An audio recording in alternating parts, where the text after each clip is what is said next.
Við erum í útvarpinu á FM 89,1.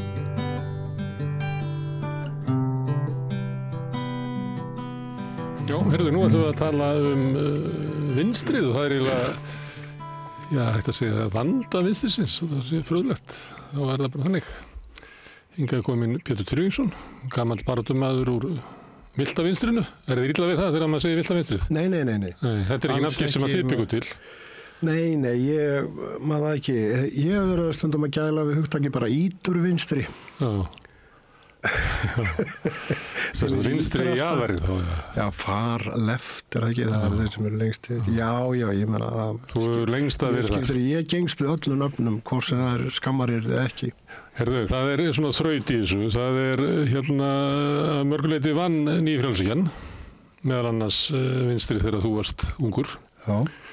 Og náði eiginlega, má kalla þetta svona gaggbyltingu innan ríku og náðu eiginlega öllum tökum á umræðunni og við getum farið niður í þing eða farið í svona venjulega spjallþætti á ríkisútvarpinu og það meira og minna talað út frá sjónarmiðum nýfrjálshyggjunnar.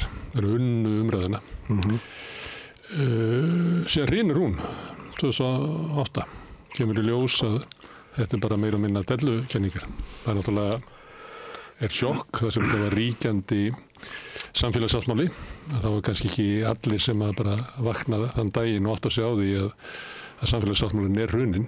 En ég held að þegar horftir aftur þá gerir sér eiginlega allir grein fyrir því að hann hrundi þar og hefur síðan verið að hrynja. Nú myndum maður ætla að vinstrið, sósíalistanir, þetta væri óskastaða fyrir þá. Þegar lögmæti stjórnvalda fellur sem höfðu stutt nýfrjálshyggjuna, stutt auðvaldið í sínum kennisetningum. Þegar lögmæti fellur þá skapast rými.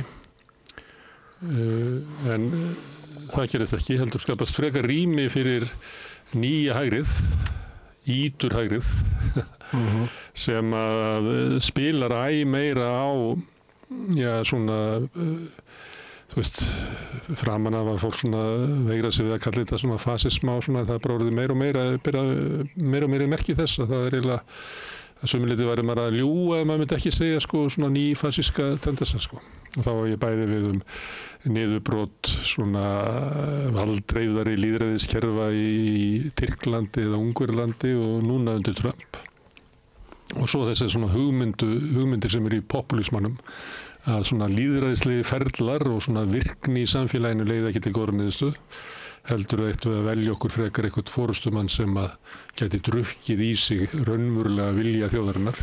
Og þetta heyrir maður náttúrulega Trump tala og marga hægrinu í Evrópu. En þetta heyrir maður svo sem líka bara inn á þingi. Að þar eru menn sem standi við pontu og þykjast eitthvað einn skilja betur en þjóðin. Hvað þjóðin vill. Þannig að við erum komin inn á svona sérstaka tíma og þá eiginlega spurningin. Ég endur þetta ekki hana.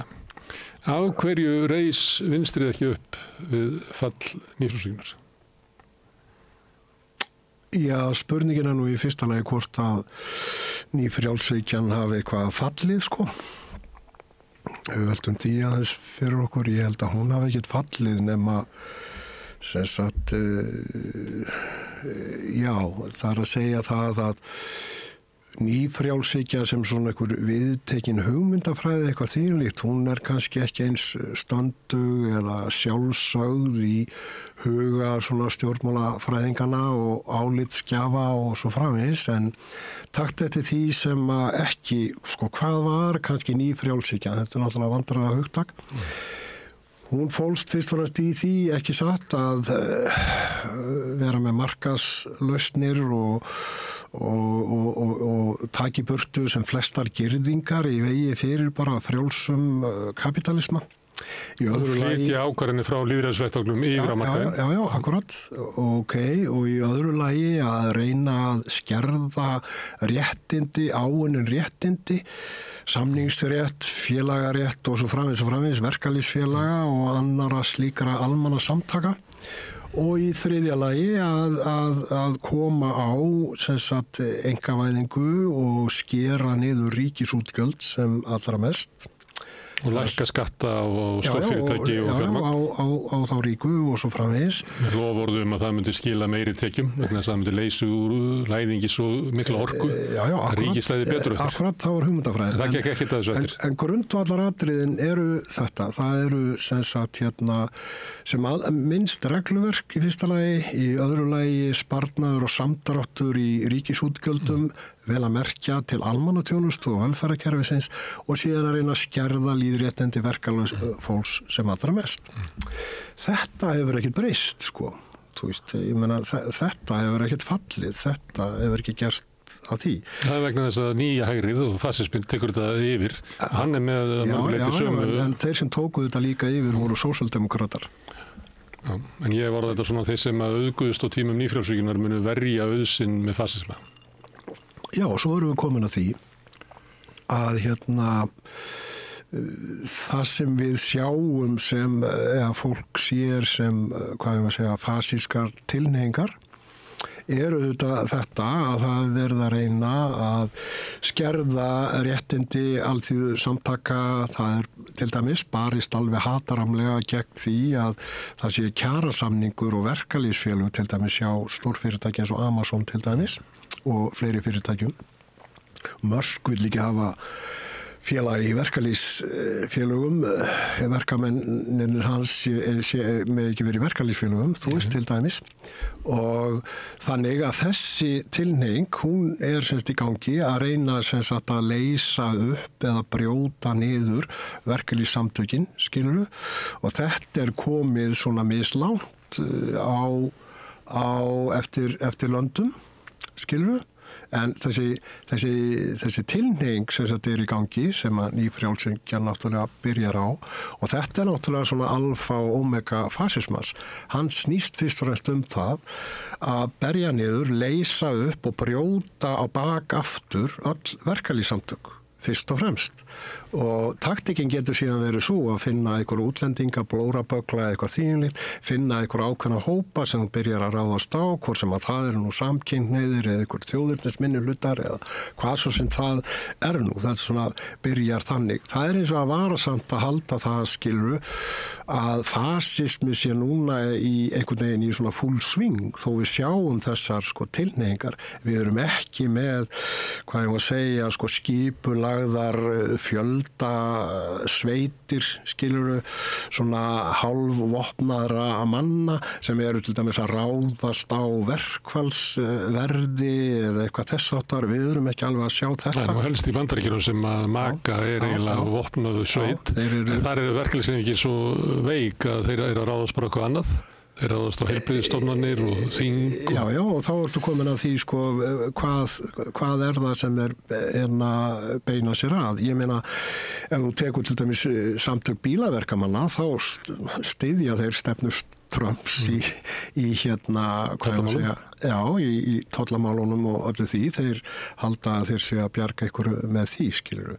Og þannig að ég veit ekki, ef við hins vegar vendum okkar kvæði aðeins í kross og spurjum að okkur svona almennt að því hvernig fjárhunum stendur á því að þetta allt saman gat gerst, og við sem sagt erum kannski ekkert þá þurfum við að fara alveg aftur á, hvað ég að segja, 7., 7., 8. áratuginn, hvað er að gerast þar, að það sem að opna leiðina fyrir þetta allt saman auðvitað það að sósíaldemókratar eða hinir hefðbundum verkalýðsflokkar, bæði sósíaldemókratar sem þeir voru sterkastir og leiðandi og svo kommunistaflokkar í örfáum löndum sem voru leiðandi í verkalýðshreyfingunni, að þeir taka sem sagt upp bara reyna og klára stéttasamvinnu stefnu sem þeir reyndar aðhylltust alla tíð, en sem sagt, og þeir fara að reka erindi borgarastéttarinn í raun og veru. Og hvers vegna getum við spurt?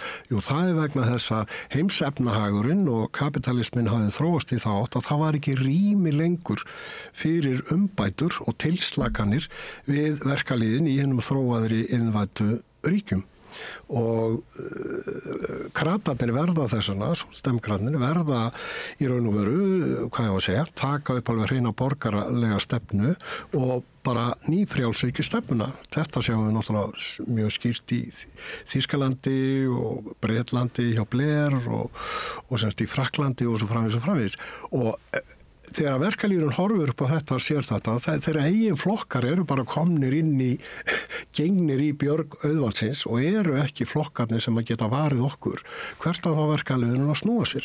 Það var náttúrulega í sjálfu sér ekkert alternatív eða engin valkostur, skilur mig? Það er svolítið langt á milli orsaka og afleiðinga því að stéttasamvinnan sem að þú ert að tala á Íslandi getur við kannski bara bent á, var ekki hagfræðingaskýrslanni 56, þar sem að svona alþýðuflokkurinn felst inn á það að til þess að eiga fyrir aukinni velsæld verkafólks, að þá þurfum við að liðka fyrir viðskiptum á milli landa til þess að auka hagnað fyrirtækja og það megi ekki vera of mikið aðhald í uppbyggingu þeirra því að það er þaðan sem að auðurinn kemur. Og það er sama á við í öðrum löndum að þessi tónn er sleginn þar og orðin kannski þegar það kemur að gaggbyltingu nýfrjálshyggjunnar þá er eiginlega vörnin engin og hún bara tekur yfir. En hrun sósíaldemókrata flokkarna er ekki fyrir aldamótin og upp úr aldamótunum. Já, akkurat. Það er þegar að stéttasamvinna þeirra. 40 ár. Já, en stéttasamvinna þeirra að ganga beina erinda borgarastéttarinnar án þess að geta skilað einhvers konar umbótum eða málamiðlunum eða tilslökunum til verkafólksins. Það er þá sem að, sósíaldemókratían hrynur af því að hún hefur í sjálf sér ekkert að bjóða. Ef þú ferð til 56 og þú þarf ekki að fara svo langt aftur, ég meina bara 70 og eitthvað, ég meina vinstri stjórnin þá til dæmis, ég meina þá var staðan ennþá þannig á Íslandi að þegar að sú stjórn er mynduð að það er alveg fullt af tilslökunum og málamiðlunum sem verkafólk naut góðs af, skilur við, það af því að það var rými fyrir umbætur. Það sem hefur gerst er það að kapitalið hefur ekkert rými fyrir umbætur, það hefur ekki rými fyrir það. Þú meinar að það sé ekki nógu mikill hagnaður í okkar innflutning? Nei, já. Og sem að þýðir það að marxísku hagfræðingarnir eru okkur að segja að gróðar hlutfallið hafi lækkað, skilurðu, á undanförnum, áratugum, skilurðu. Þannig að það er svo komið að þeir eru ekki, og þetta kemur meðal annars fram í hvað fjárfestingar eru bara lélegar, Það er ekkit ósalega líflegar fjárfestingar í Evrópu til dæmis. Þetta eru rök sem voru notuð í Evrópulöndum, það sem var til auðvald að einhverju ráði. Þá er ég að tala sem átti auð. Ég ætla nú ekki að vera að vitna í Sigurð Inga, en það er erfitt að eiga pening á Íslandi, segir hann, og það var hann að endróma, vegna þess að hér var mikil verðbólga á okkur tíma, mikil eignabruni linnulaus, og þótt að við höfum átt kapitalista sem voru ráðandi í fyrirtækjarekstri, að þá höfðu þeir ekki sama svona auðmagnið og valdið sem var víða í Evrópu.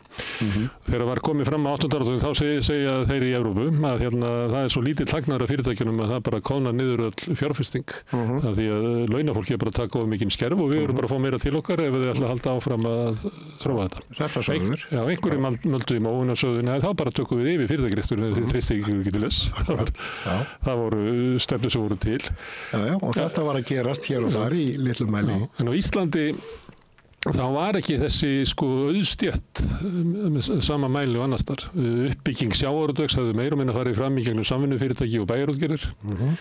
Uppbygging orkuiðnaðar hafði farið í gegnum ríkið og þar fram til götunum. Þannig að þessi rök að almenningum ætti ekki fá meira því að þá væri svo lítið fyrir auðvaldið að fjárfesta fyrir. Þau hafa aldrei almennilega átt við á Íslandi fyrr en að auðurum að búin til með því að leyfa mönnum að veðsetja kvóta sinn og allt í einu urðu til á þeim tíma kannski 400 milljarðar á einni nóttu. Já, svona er rökræðan, svona var rökræðan, alveg rétt, já. Og náttúrulega Ísland er svo lítið land að við fengum ekki svona kapitalista stétt sem að þýði það að kapitalistar á Íslandi... Ekki fyrir seinna. Já, ekki fyrir seinna. Þannig við sjáum til þess að kapitalistar og líka til þess bara hugmyndafræði sjálfstæðisflokksins, ef þú fyrir að skoða það, þegar menn eru horfa svona nostalgískum augum á fortíð sjálfstæðisflokksins, stétt með stétt og samfélagslega Hafberguflokkur og svo framvegis og þetta náttúrulega lá allt í því að kapitalista stéttin var svo lítil að hún hafði ekkert bólmagn til þess að fjárfesta til dæmis í orkuverum. Þú þurftir að láta ríki gera þetta. Þeir gátu ekki byggt flugvelli. Það er engin flugvellir í einkaeigu á Íslandi og því sem kannski er á Spáni og víðar og sem sagt hafnir og öll vegagerðin og öll innviðin. Þetta þurfti alltaf að vera samfélagsverkefni. Það var ekki einu sinni hægt að bjóða þetta út almennilega. Það er ekki farið að afnema vegagerðina og breyta öllu í verktöku í vegagerð fyrir bara mjög seint. Já, og sömu sögur að segja til dæmis vélamiðstöðin í Reykjavík. Ég meina hún ruddi hér snjó og ég vann á hitaveitunni og þá héldum við allir í hitaveitunni og það var bara að byrja á 9. áratugnum þar sem að verktakar voru fengnir í það að leggja stórar hitaveitulagnir inn í hverfi og svo framvegis. Hitaveitan sjálf gerði þetta áður, skilurðu. Og þetta er náttúrulega bara út af því að kapitalistinn á Íslandi var lítil, já, en hún bjóði vissa forréttindastöðu. Ég meina hún hafði náttúrulega naut miklar svona markaðsvelvildar bæði í Sovétríkjunum og í Ameríku fyrir allan fiskinn sinn og síldina og jafnvel svona málninguna. Ég var að vinna í Hörpu einu sinni og þá urðu eitthvað mistök og svona djöfullin, þetta er ónýt lögun og hvað á að gera við þetta verður þessu og maður spurði þarna sem saklaus verkamaður, býtu og hvað er gert við þetta? Ég var svo hissa á því, menn hæstu sig ekki yfir þessu, því að þetta var alltaf mikið svo, þá svo þetta er ekkert vandamál vegna svo rússarnir kaupa þetta. Skilur, með þess að harpa gat tekið einhverja misheppnaða málningu og selt rússunum hana. Þannig að og þetta voru svona ákveðin forréttindi og sem að kapitalistastjættin hafði, en alveg rétt sem þú segir, svo breytist samfélagið. Það má alveg taka Sjálfstæðisflokkinn því að þegar það verður almennu kosningaréttur þá hafði áður verið hér stjórnmál borgarstéttarinnar. En hún tapar í kosningunum 27 og þá held ég að menn átti sig á því að til þess að eiga erindi í kosningar ef menn vil ekki bara vera 10% flokkur auðvasta fólksins þá verða þær að nota tungutak fasistana til þess að búa til breiðfylkingu hægra megin sem Sjálfstæðisflokknum tókst. Á bakvið voru náttúrulega útgerðaraðallinn og svo heilsalarnir, þetta voru svona öflin, peningaöflin sem voru í Sjálfstæðisflokknum, en svo mikið af svona smáatvinnurekendum og þeim sem að vildu samsömuðu sig frekar við þá heldur en sósíalistana sem voru að berjast fyrir. Að þeir vildi ekki vera verkaliður, dreymdu að verða kannski eiga leigubíl eða sjoppu eða eitthvað. Og þeim tókst að búa til mjög öfluga almannarhreyfingu, það var mikil tök í samfélaginu, það var mikil svona innvígður og innmúraðir, það skipti máli fyrir þau og fórst þarna inn, þannig að þá gastu fengið frama í starfi og í lán í banka og lóð til þess að byggja. Já, eða bara vinnu í bæjarnum, vera á einhverju gröfu, það var ekki stór markmið, skilur við. En síðan, því ég sagði hana með á 10. áratugnum þá verður til raunverulegt auðvaldi í fyrsta skipti kannski á Íslandi, sem hefur gríðarlegt afl með heimild til að veðsetta kvótan og allt verður þessi peningur til, að þá breytir Sjálfstæðisflokkurinn karakter. Það er að tala núna gamli góði Sjálfstæðisflokkurinn, þá verður þessi flokkur sem við vorum að lýsa áðan sem er svona á fasískum grunni, svona alþýðustjórnmála. En auðvaldi verður svo sterkt að flokkurinn bara sogast að því og byrjar að þjóna því og verður kannski líkari í háttum og bara klassísku íhaldsflokkar á Norðurlöndunum sem voru oft bara 10-15% flokkar sem að stöddu gamla auðvaldið en höfðu aldrei neitt sérstakt alþýðufylgi. Já, ég held að það er margt sem að kemur til þegar þú ferð að reyna að útskýra svona stöðu Sjálfstæðisflokksins hér áður fyrir og svo framvegis að til dæmis þá þurfum við að átta okkur á því hvenær verkalýðsstétt á Íslandi verður til og hvernig. Að þetta er náttúrulega fólk sem að, ef þú sér bara íbúðatölurnar, hvernig fólk hópast í þéttbýlið. Þetta er náttúrulega þekkt víða heim að þeir sem að fara í þéttbýlið flosna upp af landsbyggðinu og svo framvegis, þeir eru með drauma ekki það að verða fabrikuverkafólk heldur einmitt eins og þú segir eitthvað annað og sumir náttúrulega vildu vera leigubílstjórar eða vera einhverjir sjálfstæðir einyrkjar eða eitthvað þess aftar, eða jafnvel bara fá jörð og komast upp í sveit aftur. Ég meina... Vinnufólk að flýja ánu sveitana og dreymdum að vera sjálfsins hærra. Nákvæmlega, og þá annað sem við þurfum líka að hafa í huga, sem að sko fylgdi þessu að það var mikið að verkalýðum að sér þetta svolítið. Sko þegar maður fyrir að lesa svona ævisögur eða svona í sögun og svo framvegis að eitt í árdögum verkalýðshreyfingarinnar fyrstu, hvað að segja, 4 áratugina eftir aldamótin eitthvað svoleiðis, sko, þá ertu með fólk sem hafði með sér svona í hugmyndaheimur þeirra úr sveitinni, svolítið svona, hvað ég að segja, húsbónda hollusta, ef þú getur, ef við megum nota það orð. Og þegar þú ert með svona lítil fyrirtækin á Íslandi alltaf voðalega lítil, það nánd við kapitalistan og milliliðurinn kannski verkstjórinn eða eitthvað sem frændi kapitalistans og jafnvel sko frændi þinn líka.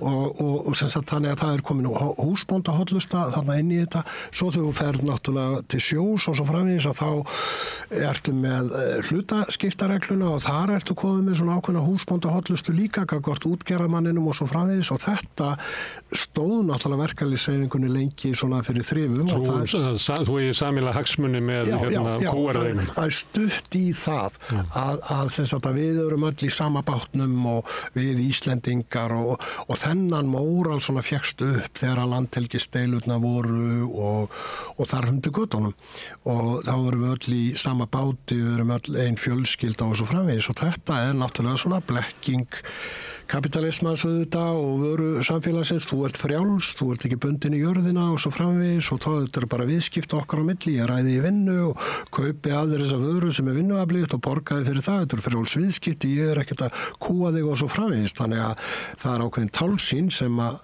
fylgir bara kapitalismanum þarna og vöru samfélaginu.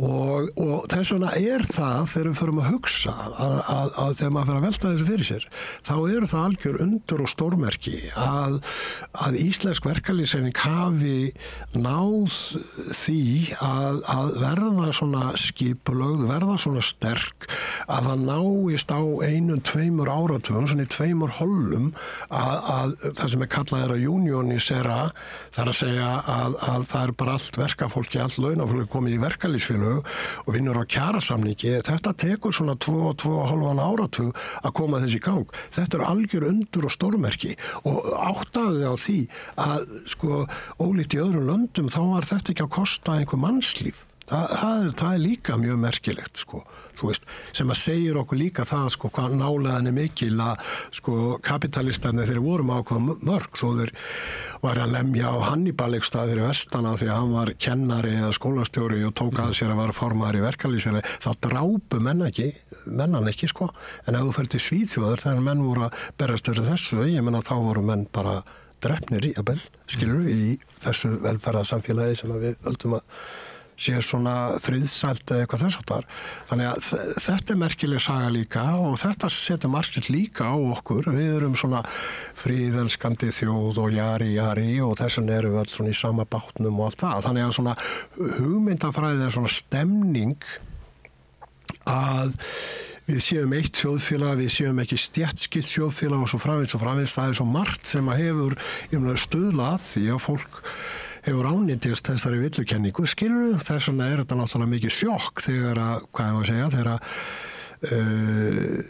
nýfrjálshyggjan vinnur, verkalýðsflokkarnir á Íslandi rjúfa öll tengsl við öll almannasamtök og stjórnmálamenn það allt í einu farið að tala stjórnmál og stjórnmálamenn eins og þetta sé eitthvað fag, skilur og verkalýðsforingjar, já, þeir með ekki vera á þingi og eiga helst ekki vera í pólitískum flokkum og eitthvað svona, sko, og þannig að þetta svona, hvað ég segja, tvístrast allt saman á sem sagt áratugnum fyrir aldamótin og svo ég tala nú ekki og eftir og svo sérðu hrunið 2008 og það sem að manni fannst einkennilegt, það sem gerðist þá þessi svokallaða búsáhaldabylting ef við erum að horfa á hana að það sem vekur athygli við það sko, það var ekki þannig að verkalýðurinn hópaðist niður í bæ Og enn síður hinn skipulögðu verkalýðshreyfing sem var eiginlega í andstöðu. Akkurat, nákvæmlega. Og púað á. Já, það var ekki það. Og þá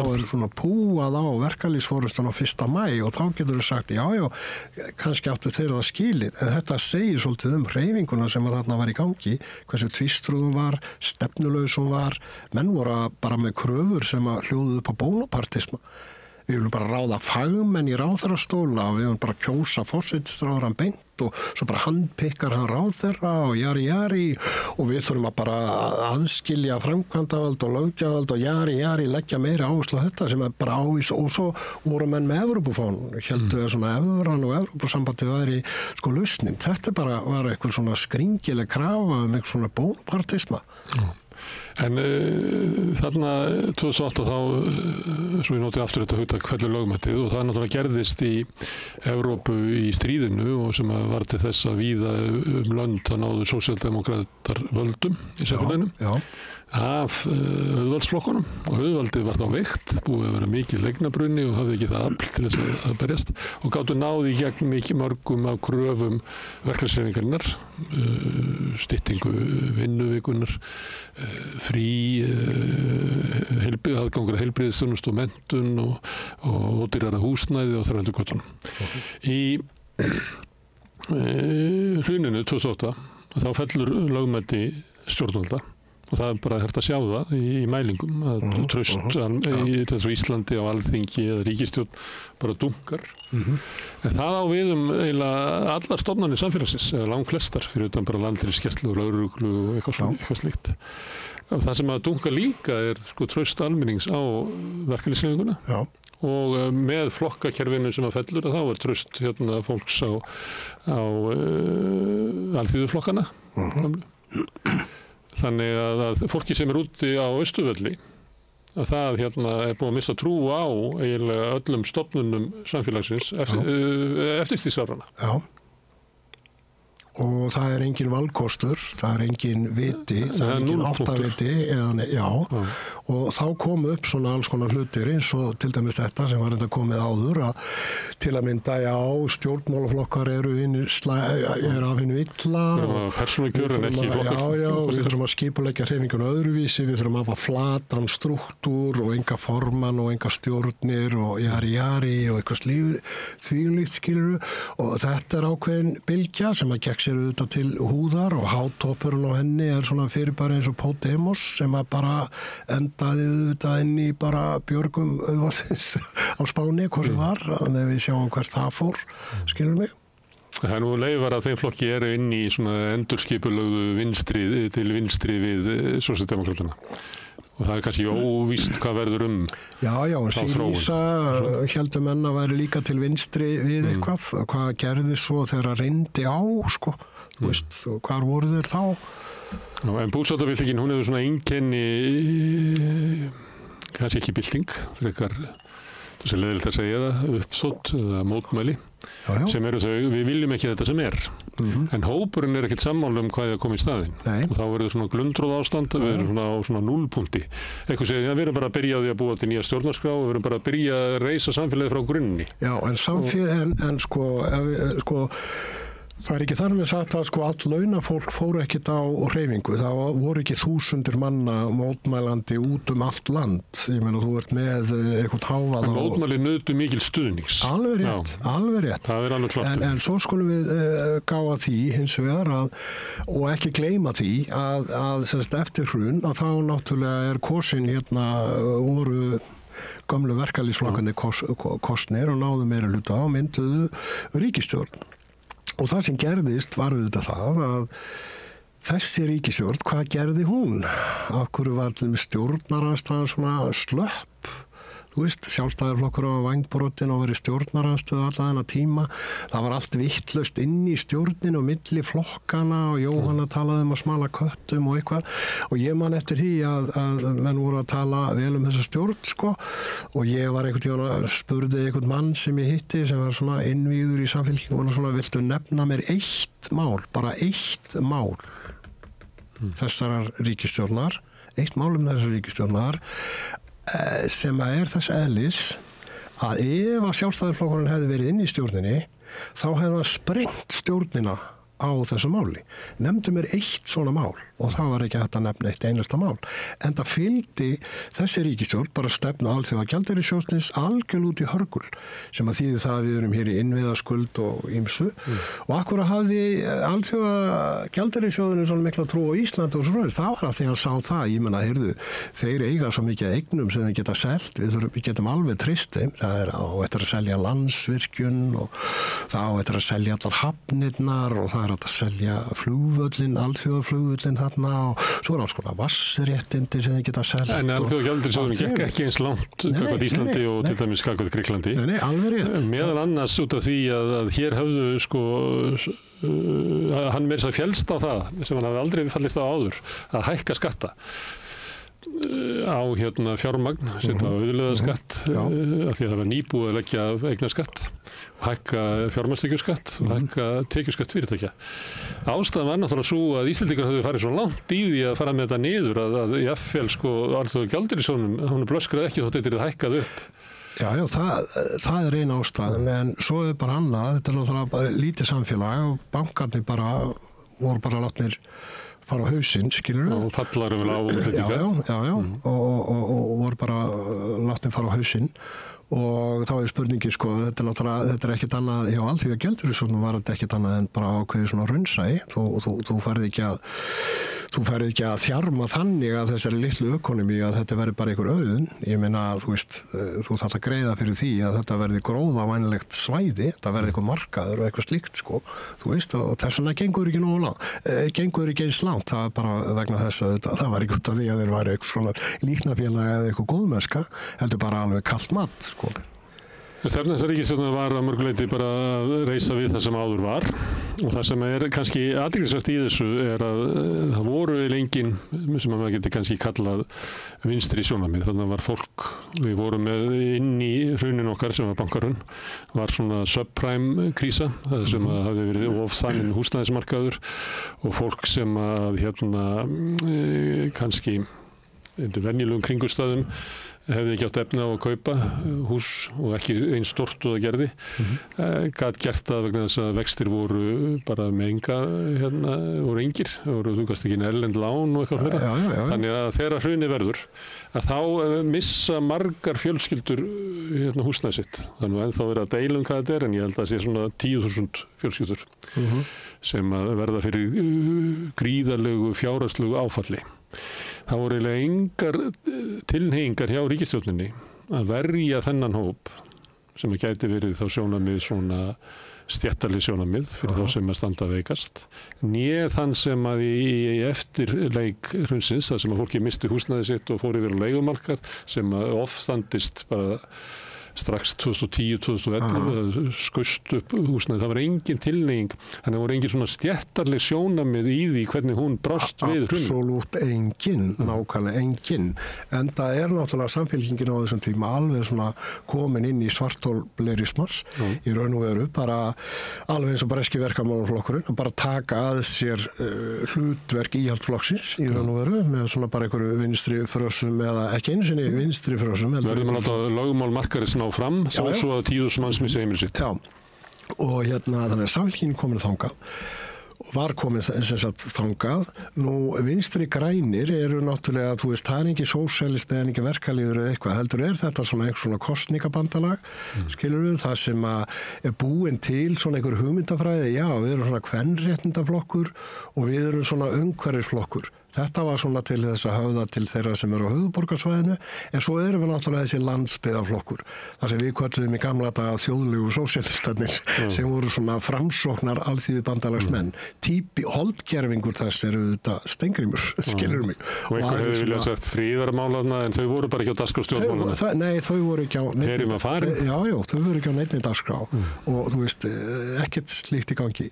Þannig að vinstri græn eða gamla alþýðubandalagi tapar allri sinni ímynd og öllu sínu, ef ég má nota þetta ljóta orð, identitet sko, að þetta identitet bara hverfur. Sem róttakari hluti í verkalýðshreyfingarinnar. Já, og það er raddir sko, við slum bara, ekki það að þetta hafi verið einhver liðsmenn, þetta er bara þessar raddir bara hverfa. Ja, það er hægt að stilla því upp þannig að þetta er raunverulega þessi grein, það má rekja hann aftur til átaka í Dagsbrún á 7. og 7. áratugnum þar sem að allaballarnir sem að seinna urðu voru raunverulega berjast við sameiginlega lista sjálfstæðismanna og krata. Já.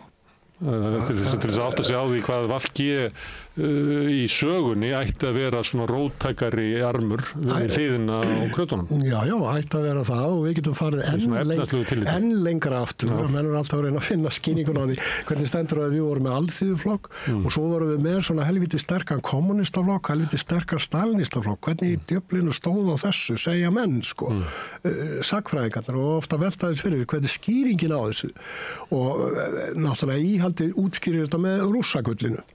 En rússagullið er ekki skýringin. Þegar þú ferð að skoða þetta nánar og þá er ákveðin staða komin upp á 3. áratugnum í baráttunni til þess að festa verkalýðsfélög í sessi og tryggja samningsrétt alls launafólks. Það var ákveðið hlé í þessu og alþýðuflokkurinn og alþýðusambandsforustan var svona að byrja á því að reyna að halda aftur af hreyfingunni svolítið af því hún þurfti að gera svona málamiðlanir við Framsókn og svona til þess að komast í ríkisstjórn eða eitthvað þess áttar. Ungu kommunistarnir á þessum tíma höfðu töluvert verkalýðsfylgi og voru tengdir verkalýðnum og í raun og veru vex kommunistaflokkurinn langt umfram í raun og veru það sem hann átt að gera vegna þess að hann tekur að sér þeir taka að sér þessir ungu menn að ljúka þessu verkefni út allt land að unionisera eða setja fólki í verkalýðsfélögin og tryggja samningsréttin. Þetta er skýringin á því, en engin hugmyndafræði, þetta er skýringin á því hvers svona stalinistaflokkurinn verður svona sterkur á Íslandi og hvers vegna honum er sýnd þessi mikla hollusta í gegnum þykkt og þunnt, sem sagt kommunistaflokkurinn, sósíalistaflokkurinn og alþýðubandalagið seinna.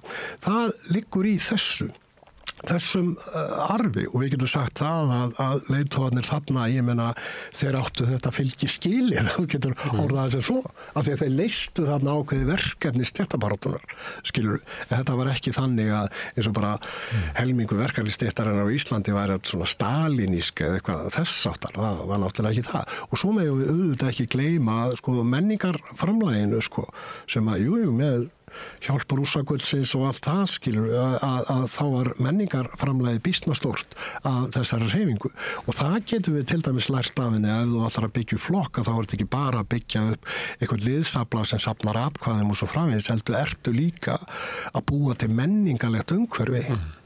Það er að vera að búa til heim fyrir verkalýð til þess að ganga inn í því hann getur ekki lifað í heimi auðvöldsins. Þú ert með öll áhuga leikfélögin, þú ert með alla kórana, þú ert með sko íþróttafélög, þú ert með leshópa eða lesringi eða eitthvað þess að. Svo ertu með Halldór Laxness og Þórberg og Steinar og Jónas og Göllum. Alla þessa góða skilur og sem að er líka býsna merkilegt sko. En hvað gerir svo eftir hrunið þegar við erum komið með þessa flokka og það er engin tengsl við verkalýðshreyfinguna, þá hún er orðin svona eitthvað alveg trénað bírókrati sem að kom svo vel í ljós til dæmis í framboðinu til Eflingar þegar Sólveig Anna og kompani bjóða fram gegn forystunni þar að sko þá er það alveg stórkostlega fáránleg staðreind skilur að þú veist það getur einhver staði bara upp það er engin sko það er ekkit fólk á einhverju saklegri hreyfingu þú stendur upp og ákveður bara að bjóða fram sko og þú nærð því að fella þessa stjórn og hún fær alla atkvæði þeirra sem að sko skipuðu allt trúnaðaráðið að sko þann fjölda þetta var ekki neitt þessi greitu atkvæði með forystunni sem var felld það er bara starfsfólk félagsins og þeir sem voru þegar í einhverjum embættum á vegum félagsins eða eigðu það að komast í einhverja slíka þægilega stöðu örfáa mannisk sem að sýnir það að félagið var náttúrulega algjörlega steindautt sko. Og ég hræddur það að mörg önnur félög sko út allt land og eftir greinum og svo framvegis séu eða hafi verið bara stödd á svipaðan hátt sem sagt fyrir 10-15 ára síðan og séu jafnvel enn. Nálægð baráttunnar við verkalýðin ekki svo sama og var þegar kommunistandi voru að byggja upp. Nei. Það sem það var eiginlega upp á líf og dauða að það yrði skipulögð hreyfing til þess að tryggja mér eitthvað því að tókum dæmi að því að þetta væri vinnufólk sem var að koma í bæinn. Það kom náttúrulega eignarlaust og réttindalaust í bæinn. Og allt sem að það fekk að það var byggt upp á sósíalískri verkalýðsbaráttu. Já, en svo sérðu líka að ef þú berð þetta saman bara 1980 eitthvað þegar menn stóði í verkföllum eins og BSIB verkfall og svo framvegis þá getur þú lesið bara hvað menn voru að segja í mokanum og hvernig menn töluðu í fjölmiðlum og svo framvegis þá var staðan ennþá þannig að það var svo sem ekki tiltökum mál, það var ekki eins og þjóðin væri að fara bara fram af heljar þrömið eitthvað þó það væri verkfall og jafnvel mikill fjöldi manna í verkfalli sko, þú veist, það var ekki þannig en sjáðu hvað gerðist þegar að Efling vogar sér bara að fara í verkfall á sínum tíma. Fyrsta skeitt sem þau gera það bara trillist allt. Og krafist þess að það eru sett lög sem auka völd ríkissáttasemjara til að stoppa þetta. Það var bara eins og bara einhver terrorista aðgerð hefði verið sko heppnast eitthvað sko. Þú veist, þannig létu menn bara fréttablaðið, allir leiðara höfundar og menn í spjallþáttum í útvarpi og ég veit ekki hvað og hvað. Og haldið fram að verkfallið var ekki til þess að bæta kjör félagsmanna, heldur til að riðla þjóðskipulaginu, ég held að það hafi verið í mokkanum skrifað það, sem eiginlega bara bylting. Já, til þess og svo þeir sem að verkafólkið í félaginu kaus til forystu að þetta var bara litið á þetta sem eitthvað trillt fólk sem ekki væri heilt á geði og það væri með einhverjar svakalegar hugmyndir sem að væru stórkostlega hættulegar og nálguðust að vera landaráð eða eitthvað þess áttar sko. Og þá séu hvernig var hægt að tala svona? Það þýðir það þetta árin og undan eru bara algjör eyðimörk, svona hugmyndafræðileg, hvað ég að segja, eyðimörk. Þannig að sko málstaður og bara orðfæri sem að snýst bara lífskjör almennings. Ég ætla ekki að taka sterkari orða en það. Lífskjör almennings í staðin fyrir að segja stéttalega hagsmuni verkalýðsins. Bara lífskjör almennings, bara orðfæri sem á heima í umræðum það. Og hún var bara tabú í rauninni. Það var búið að gangast inn á... Og þá þurfum við ekki að vera hissa á því hversuna svona vinstrið þegar að sósíalistaflokkurinn er stofnaður 2017, skilur við, þegar að það er gert að sko hvað einhvern veginn 10 ár frá hruni að það hefur hrunið og ólgan eftir það skilaði sér ekki í einhverju svona skipulögðu vinstri félagshyggja stéttalegt eitthvað skilaði sér ekki í einhverju skipulagsformi eftir þetta. En stofnun Sósíalistaflokksins líka með því að tala endurreisn verkalýðshreyfingarinnar þann sama dag var náttúrulega vísun í þessa grein sem að má rekja úr uppbyggingu verkalýðshreyfingarinnar fyrir miðja síðustu öld og síðan svona verkalýðsbaráttu á vettvangi stjórnmálanna sem að nær alveg fram á 8. áratuginn við til dæmis sigur A-flokkana 78 kemur í kjölfarið á miklum óróleika á vinnumarkaði, mikið af verkvöllum og annað slíkt. Þannig að stofnun Sósíalistaflokksins vísa svolítið í þá grein með svona að halda því fram að sá armur sem að kannski var inn í Alþýðubandalaginu, það hefur verið þar, það hefur verið kommunistar og sósíalistar og Alþýðubandalagið, að þegar það kemur að uppstokkuninni á vinstri vægnum 99, þá fer hluti inn í samfélkinguna bara og gengst inn í hægri kratismann. En hinn hlutin, hann fer inn í og er raunverulega ekki með nægt afl til þess að koma fram sem svona sósíalískur flokkur, heldur birtist eins og þú ert að segja sem kosningabandalag feminista, friðarsinna, umhverfissinna og svo jafnaðarmanna eða ég veit ekki hvernig félagshyggju fólks það var þeir líklega orða það og þá er það að því að sá grunnur sem að var í flokknum var þá frekar það sem var kallað sko framsóknarkommar eins og Steingrímur J. Frekar heldur en Ögmundur Jónasson sem að kannski kemur innan úr róttækari hluti af verkfallshreyfingarnar sem að þá var, sem að þá hafði eiginlega fundið sér farveg meðal opinberra starfsmanna. Af því að það var bara styttra sig að þeir fengu verkfallsréttinn og þeir voru bara á því tímaskeiði uppbyggingar verkfallshreyfingar sem að gat af sér bara meiri róttækni og meira starf og hvassari orðræðu. Já, ég held að þetta sé alveg rétt greining hjá þér og þess vegna þetta líka þannig þegar þú fer að hugsa að sko Ögmundur svona ljóti andarvangin allan tíman. Hann rúmast alla í VG. Já, hann það og leið og eru bara komin í ríkisstjórn og eitthvað sko þá bara sverfi bara til stáls og honum ekkert líft þarna vegna þess að það eru bara einhver önnur sjónarmið sem eru ofan á og allt það sem að sýnir. Þannig þegar að loksins verður vinstristjórn á Íslandi 2009 að þá allt vinstri dautt úr þessu báðum flokkum. Akkurat. Það skal enginn undra að þessi flokkar hafi gert annað heldur en að taka bara við. Þar sem þeir réttlæti sig við að ef að sjálfstæða, þú nefndir að ef eitthvað sem að sjálfstæðarflokkurinn hefði sko stigið frá borði, ef eitthvað svona það róttækjabreytingar að hann hefði ekki látið sig hafa það í samningu við annars flokks, að það má líka orða það þannig að þannig eiginlega enginn. Það ekkert gert sem að raskar því samfélagi sem hafi verið byggt upp á ríkisstjórnum Davíðs Oddssonar frá 1990. Nei, bara kraftahlut, það ekki hreyft við kraftahlutföllum stéttanna ef við getum orðað þessu svo. En þeir segja líklega að ef að sjálfstæðarflokkurinn hefði verið þarna, ég tala ekki einn eða með Framsóknarflokknum, þá hefði verið gengið miklu harðar gagnvart öryrkjum og þá hefði verið ennþá meira skorið niður í heilbrigðiskerfinu og þá hefði innviðirnir farið enn verð og þá hefði farið grískaleið. Já, sem hins vegar ekkert víst að hefði gerst sko. Það, þú veist. En svo getum við velt fyrir okkur sko að hvernig stendur á því sko að það myndast ekki svona einhver hreyfing til vinstri eða eitthvað, skilur við, á þessum tíma eftir hrunið, eftir þessa stjórn eða eitthvað slíkt sko. Og þá þarf maður auðvitað að hyggja að því að við erum auðvitað að tala hvað ég á að segja, fjölda hreyfingar. Ég meina ef það kom upp vinstri samtök, annar vinstri flokkur eða eitthvað, að þá byggist það auðvitað á því að einhvern fólk sé á hreyfingu. Þú veist, breiði fjöldi sé á hreyfingu, ekki bara einhverjir, fáir lepjandi reykvíkingar sem eru voðalega róttækir eða eitthvað þess áttar, sko, það er ekki þetta byggist ekki á því.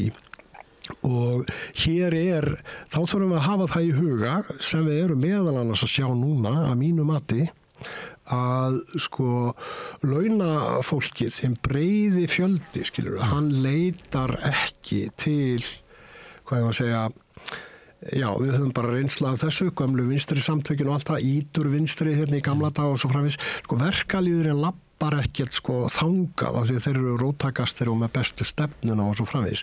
Þeir verða að hafa náttúrulega afl til þess að breyta kjörum mínum, segir verkalýðurinn. Ringdu bara í mig, Pétur, þegar þú ert búin að gera eitthvað, þannig ég geti haft trú á þér. Nákvæmlega. Ég meina, ég á nógu með mitt líf að ég hefur ekki fórnað mér og fara að selja neistan fyrir utan ríki með þér. Akkurat. Mér vantar kjötfars í kvöld. Já, og þetta var það sem að Ted gamli Grant, trotskíist í Bretlandi, var að reyna að segja mönnum þegar að þeir voru eftir síðari heimsstyrjöldina, þá héldu menn bara að það var að koma kreppa eins og eftir fyrir heimsstyrjöldina, voru lengi átt að segja á því að það var bara þensla að fara í gang og Ted Grant var fyrstur átt að segja á því, byrju, það er engin krísa, hvaða vitleys er þetta? Ég menn það er aukin atvinna og það hafa skapast meiri fjárfestingamöguleika fyrir kapitalið og svo framvegis og þá er það að menn fara út í það, alltaf að fara að stofna svona litla klíku til þess að undirbúa einmitt það var að koma einhver svakaleg krísa og bara einhvern byltingar ástand og menn eruðu að vera með skipulega og tilbúinir til að grípa inn í það. Það sem Ted Grant sagði, hann var það, þetta gerist ekki svona. Þegar að verkalýðurinn fer á hreyfingu, þá gerir hann hvað? Hann sækir inn í sín hefðbundnu samtök, hann sækir inn í samtökin sem hann á. Verkalýðsfélögin sín, verkalýðsflokkin sín, fyrir að kjósa hann og svo framvegis. Hversu afbaka sem þetta er? En hann raunverulega í dagsins sá að verkalýðurinn upplifði ekki að eigi þessi samtök. Nei, akkurat. Og hann er bara gestur og fundi í verkalýðsfélaginu sínu þar sem að forustan er upp á sviði með eitthvað pródúsur og fund og þarna erum við komin að því hvernig stendur á því að verkalýðurinn, hluti hans, býtur á þetta agna kjósa jafnvel popúlista, hvernig stendur á því og þá sérðu það, eða þá sjáum við það í hend okkar. Það sem útskýrir þetta þetta heimilisleysi launafólksins, skilur við. Þá ekki lengur verkalýðssamtökin, þetta einhverja bírakúratísk apparat, flokkarnir þeirra í bullandi stéttasamvinnu og taka þátt í útvistun og einkavæðingu og niðurskurði og núna að kaupa vopn og annað í þessum túr. Og sko það ekki hægt að bæta eitthvað lífskjör og svo framvegis en þú getur fundið sko 70, þú getur fundið marga milljarða til að kaupa vopn fyrir og þá spyr miðflokkurinn ekki hvernig ætli að fjármagna þetta. En ef þú ætlar að bæta kjör öryrkja þá ertu alltaf spurður að því hvernig þú ætlar að fjármagna þetta. Skilurðu? Ok, þannig að skýringin á því hversana fullt af launafólki eða verkafólki fyrir að styðja sko popúlíska flokka að það náttúrulega aðal skýringin vanmáttur verkalýðssamtakana og hvernig þau eru orðin, skilur við. Hversu varanleg þessi stuðningur og hversu hotlusta þessara kjósenda eða þessa fólks við Nigel Farage og Trump og svo framvegis það, við eigum eftir að sjá það. Ég meina, Trump þarf að skila vörunum, hann þarf að standa við loforðin og hann ekki farin að gera neitt af því ennþá, sko. Það enginn farin að finna fyrir því. Nei. Þannig að það spurning hvað verður það? Það líka nýverið birt kosningaransóknin sem nú ágætis rannsókn á svona hegðun kjósenda og ýmsu öðru að það eru 50% kjósenda sem skiptu flokk á Íslandi. Þannig að í einu popúlíska ástandi að þá náttúrulega kjósendurnir bara hlaupa eins og hausleysrænur. Já, þetta alveg svakalega mikill fjöldi af kjósendum. Þetta held ég og sért ekki að finna í öðrum löndum. Nei, en ég held að samt að tilnýgin geti verið sko svipuð. Það sé meira svona flögt á milli valkosta. Eins og að þú nefndir sko Nigel Farage og Boris Johnson og Corbyn náði 40% hann á tímabili, Boris Johnson fór yfir það, Nigel Farage núna með meira fylgi heldur en íhaldsmenn. Það augljóslega rosaleg svona sveifla. Starmer sko getur mynda ríkisstjórn að hann fekk ekkert meira fylgi hann er ekki með kjörþátt. Nei, en hann fekk ekkert meira fylgi heldur en Corbyn fekk á sínum tíma. Miklu minna sko. Já. Fyrri kosningarnar 2017 ekki á Corbyn, þá fór hann yfir 40 en svo galt hann afhróð í seinni kosningunum sem eru ýmsar ástæður fyrir því. En þá vorum við komin að spurningunum það sko, hvað eiga ítur vinstri? Má ég aðeins spyrja því ég nefndi Corbyn að það kom hann í kringum hans kjör og það var verkamannaflokkurinn ákvað að gera hann að formanni sem bendi nú til eitthvað svona endurmats innan verkamannaflokks við erum að yfirgefa nýfrjálshyggjuna, Tony Blair og Gordon Brown og þeim sem eftirfylgdu. Nú ætlum við að velja Corbyn sem nú alltaf staðið á sínu sko undan 40-50 ár. Þannig þetta ekki flautuþyrill. Þannig að þeir vissu nákvæmlega hvað þau voru að velja. Kannski töldu þeir að það væri betra að hafa róttakamann í fórustunni sem að hægri menninni myndu halda aftur að, ég veit ekki hvort það var eitthvað svona hugsun, en líklega var það bara þrá eftir eitthvað svona endurnýjun.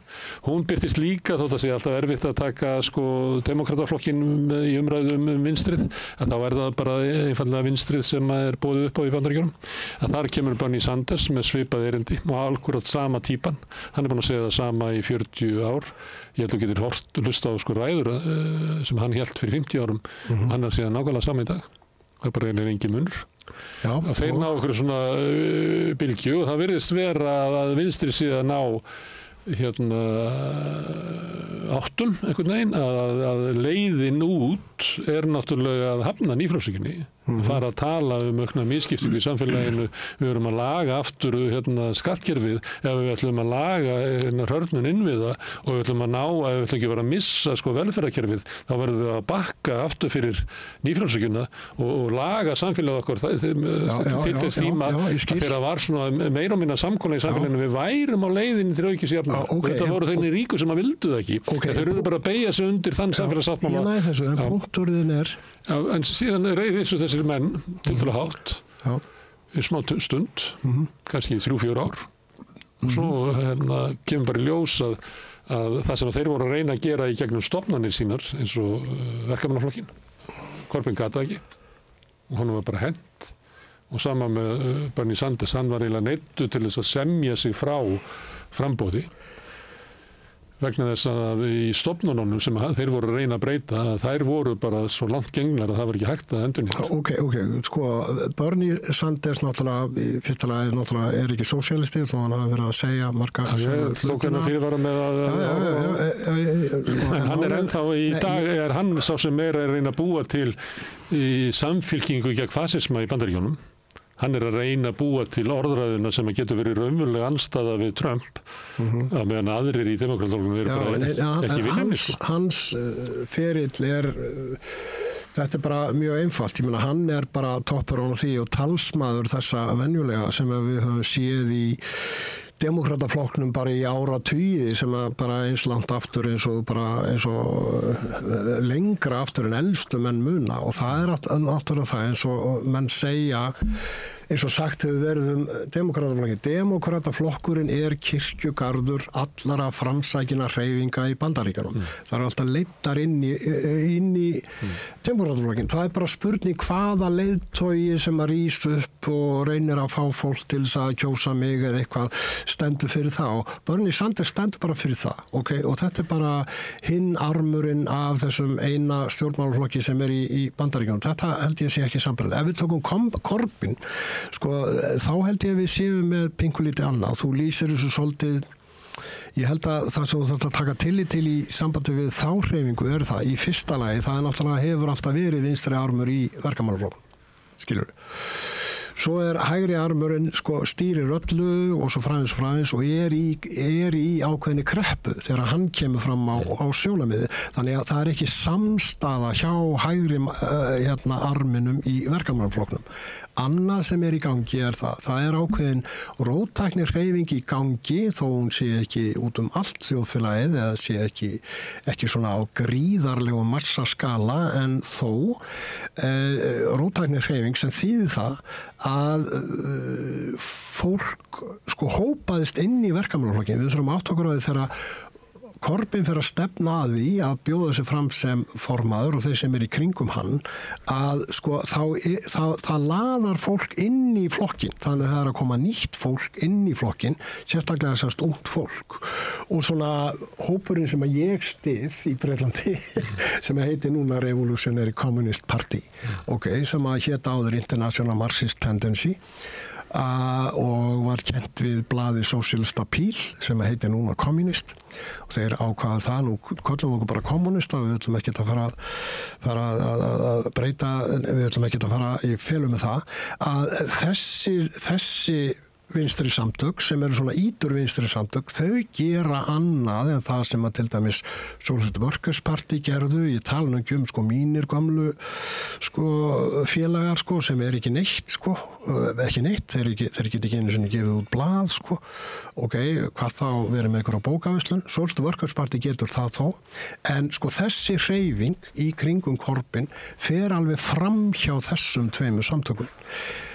En ekki fram hjá International Marxist Tendency. Hvernig stendur á því? Jú, það er vegna þess að þau fylgdu náttúrulega stefnu Ted Grant. Þú átt að vera það sem að fólkið skilur þannig að þeir eru starfandi innan verkamannaflokksins, hafa aldrei gefið það eftir og í gamla daga til dæmis þá voru þeir fulltrúar verkamannaflokksins í ríkisstjórninni í Liverpool og voru í forystu fyrir því að fella Thatcher sem að snerist þarna heimilisskattin, nefskatt á hvert heimili og það verður bara heil borgarstjórn að berjast gegn þessu og svo framvegis. Að þessi samtök að þau eru þáttakendur í Corbyn-hreyfingunni á hvaða forsendum? Jú, á þeim forsendum að menn sögðu eða þeir sem að þarna fóru fyrir, þeir sögðu, býtu, svona þróast hreyfingin.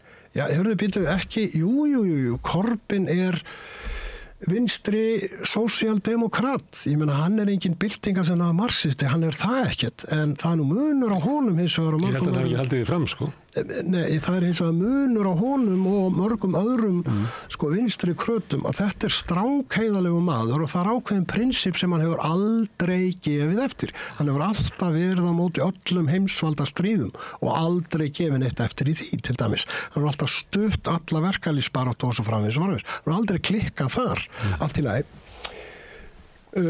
Þannig að þessi samtök fara með í þessa hreyfingu án þess endilega að vera að ýta undir svona tálsýnir það að þetta muni bjarga öllu eða eitthvað því. Þetta er alveg þáttakendur í þessu. Það er alls konar baráttumál sem að voru þá sameiginleg í þessari hreyfingu sem hún vildi berjast fyrir, passa upp á samningsréttin, gegn rasisma og svo framvegis. Skrúfa ofan af aldrei vestu einkavæðingunni, ná járnbrautunum aftur og vatninu. Akkurat. Sem að voru vinsæl kosningalofur þjóðanum í fyrir kosningunum. Nú, hægri ármunnin í verkamannaflokkun nær vopnum sínum, getum við sagt, og hvað nota þeir fara að nota fara að saka Corbyn og fleiri antisemitisma eða einhverja sem styðja hann byrja þar og svo strúktúr verkamannaflokksins svolítið skrítinn að það þetta svona reka fólk einhvern veginn og taka í burtu stjórnir í einhverjum æskulýðssamtökum og afnema þær bara og ef þú ert þingmaður þá bara þetta fristaði úti, þú ert ekki í flokknum lengur og svo framvegis. Þannig að þeir geta beitt alls konar svona bolabröðum og fara að gera það. Og fólk náttúrulega sem að studdi Corbyn, að hann fer að reyna að bjarga sér og kannski stendur ekki nógu fast á sínu og fer að gera málamiðlanir við þetta fólk. Kannski ekki beint hægra liðið, heldur gera málamiðlanir við þá sem vildu gera málamiðlanir við hægra liðið. Og þetta náttúrulega kannski skýringin á því af hverju hann fellur á endanum. Kannski það sérstakt af því að þetta á svona eftir Brexit árunum og flokkurinn eiginlega ófærum að vera með skýra stefnu. Akkurat. Það ekki hægt að búa til samkomulag. Akkurat. Kannski vegna þess að stemmingin var bara þannig að forsetar voru ekki þannig, en það bara var ekki hægt held ég. En hvernig komu þessi litlu samtök sem voru bara pínulítil, hvernig komu þau út úr þessu öllu? Hvernig komu þau undan þessu öllu? Þetta einu samtökin, svona ídur vinstri samtökin sem á Bretlandseyjum sem í raun og veru hafa vaxið og þar sem að þegar sé myndir af fundum og svona, þegar ég sé myndir af gömlu flokkonum sem að maður leit til hérna í gamla daga og svo framvegis og Social Workers Party í Bandaríkjunum, sko, það enginn á fundi þar sem að yngri en ég, sko. Þetta allt fólk bara einhvern veginn 60-70 ára, skilur við, og þetta að sjá líka hjá mörgum af þessu flokkum. Þegar þú sér myndir af fundum á þessu, þá þetta allt svona ungt fólk, þetta fólk svona 25, 30, 35, þetta allt fólk undir 40, sko, skilur, meir og minna og þeir ákveða það að skipta nafn og eitthvað svona og kalla sér bara flokk þegar þeir sáu fram á það, heyrðu, við erum bara orðin 1000 við erum komin með 1000 félagsmenn og býttu við, sko, aðildarskilirinn að þessum flokki þannig, skilur, að 1000 helviti margir og þá erum við komin að þessu, sko. 1000 ekki margir, sko, nei, það bara krækibæri helviti. Nei, það bara krækibæri helviti. Það svona svipað og bara, það verður að koma fyrir á einum sófa, talandi sófakoma á Íslandi. Alveg hárrétt. Svo fyrir til Bandaríkjunum og tekur Democratic Socialist of America, það eru 30.000 manns, það þýðir það samanberið við Ísland, það eru bara eins og það var 30 manna flokkur hér. Við þurfum að hafa þessi stærðarhlutvöld alveg á hreinu.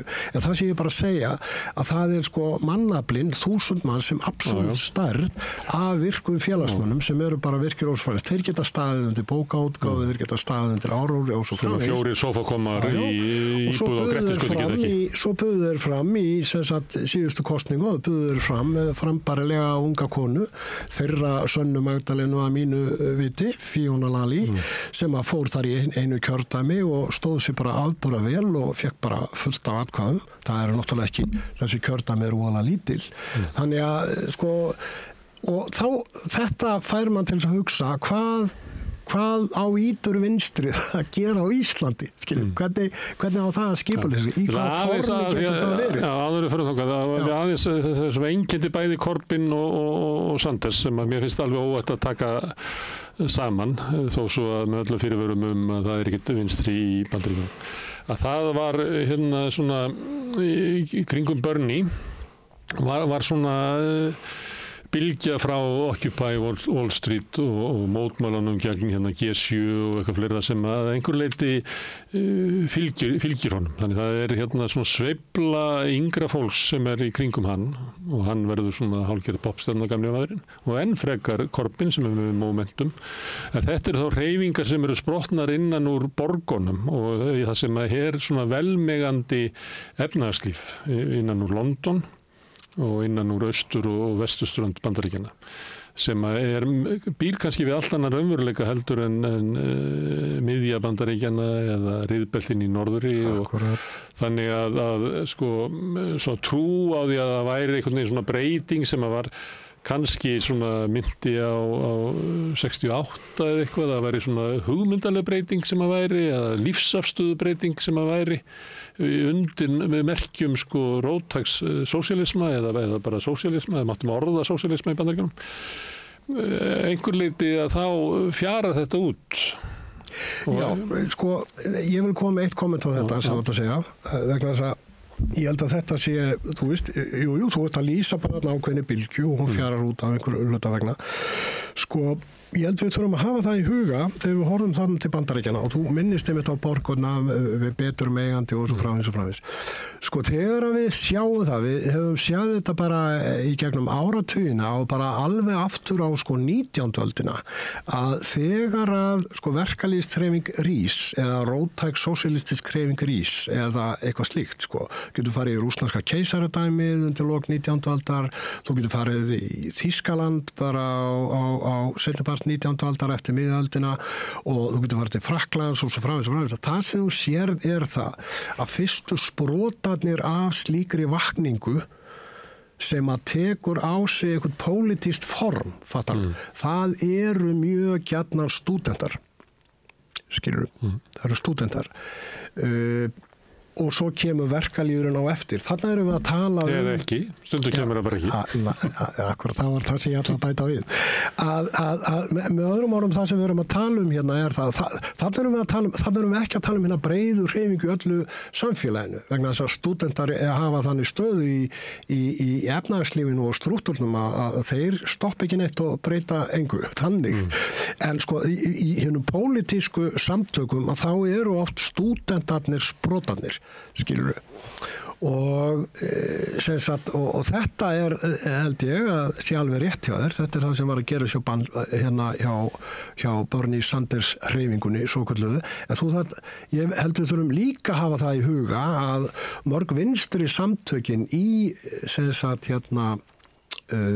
Bandaríkjunum til dæmis eins og International Socialists og margir aðrir, sko, gömul maóistasamtök og ýmsir, að sko þeir fara að sko sogast að Democratic Socialists in America og fara að segja, já, við þurfum að fá einhverja fulltrúa á þingi og þetta rétt hjá þessum stofnuðuna flokka, við myndum aldrei ná árangri sósíalista nema einhvern veginn að við kæmum fulltrúum okkar á þing og það ekki hægt að gera það nema í gegnum demokrataflokkin og þaðan getum við síðan byggt upp einhverja hreyfingu ef við höfum fulltrúa í slíkum lykilstöðum. Þetta svona hugmyndafræðin á bak við þetta og ég held sko að áður en að Sanders kemur upp og þá þessi bylgja út af frustrasjónum vinstri-hreyfingarinnar að hún í vanmætti sínum fer að sækja þarna inn í Democratic Socialists of America og þeir eru komnir með blaðið sitt þarna Jakobín og hitt og þetta og alls konar starfsemi,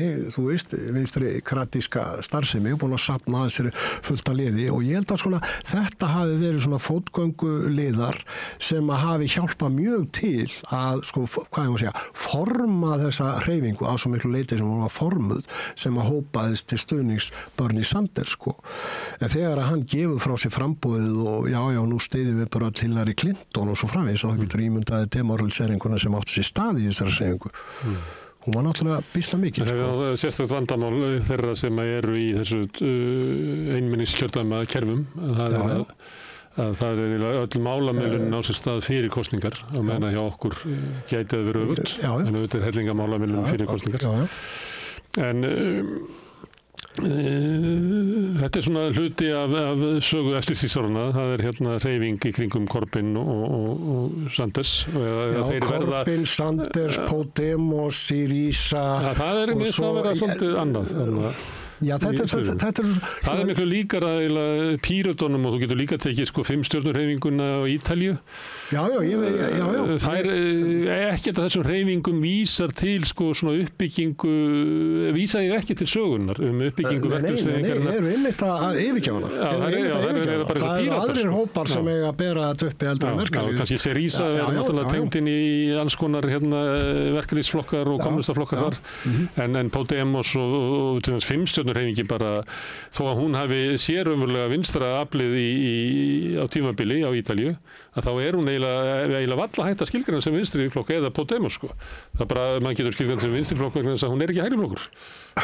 Ok, það sem ég átti eins og við með því að líka þessu öllu saman bara það að það þessi trend að fólk sem til vinstri og eru mögulegir stuðningsmenn einhvers konar raunverulegs sósíaldaflokks eða raunverulegs, stéttabaráttu flokks, að þetta fólk hefur enga valkosti og þessi hreyfing heimilislaus og þannig að hún sækir í svona valkosti sem í raun og veru ber dauðan í sér. Það að segja þessir valkostir báru ekki með sér einhvers konar uppbyggingu á pólitísku afli til framtíðar, skilurðu, og gat þess að ekki alveg lifað af, og það er það sem ég var að benda á, ekki það að þetta væri svona hugmyndalega eitthvað mjög líkt, Í Frakklandi höfum við svona soldið aðra sögu, þar Mélenchon sem á svona rætur í svona bara klassísku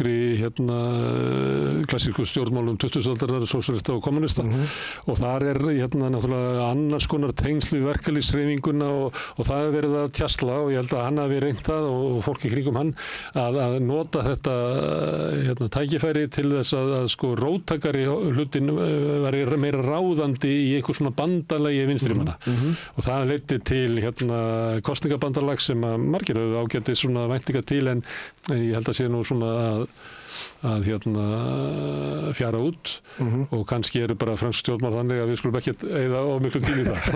Það varðandi þessar bylgjur sem að ég að tengja Sanders og Corbyn, að einhver leyti var lærdómurinn af því að þær skiluðu ekki einhvern veginn á þá veru að þetta til dæmis í kringum Corbyn, það var þetta momentum og hvað var momentum? Það voru bara stúdentar og ungt fólk í borginni frá London og svona sem að komu með grænt hár og ætlaði að fara að segja verkalýðnum í norðurhéruðunum á hverju að þau ættu að fylgja sér í einhverju svona vókstefnu eitthvað svona nýtt samfélag sem að verkalýður bara nefndi ekki að hlusta og hann kaus bara Boris Johnson. Ég er ekki að segja þetta sé svona. Nei, en þetta var svolítið notað og þá fáum við svona enn eina tegundina flokkum sem til dæmis Sarah Wagenknecht sem að klífu sig út úr Der Linke í Þýskalandi og segir það að við verðum bara að horfast á augu að kjósendur okkar sem þá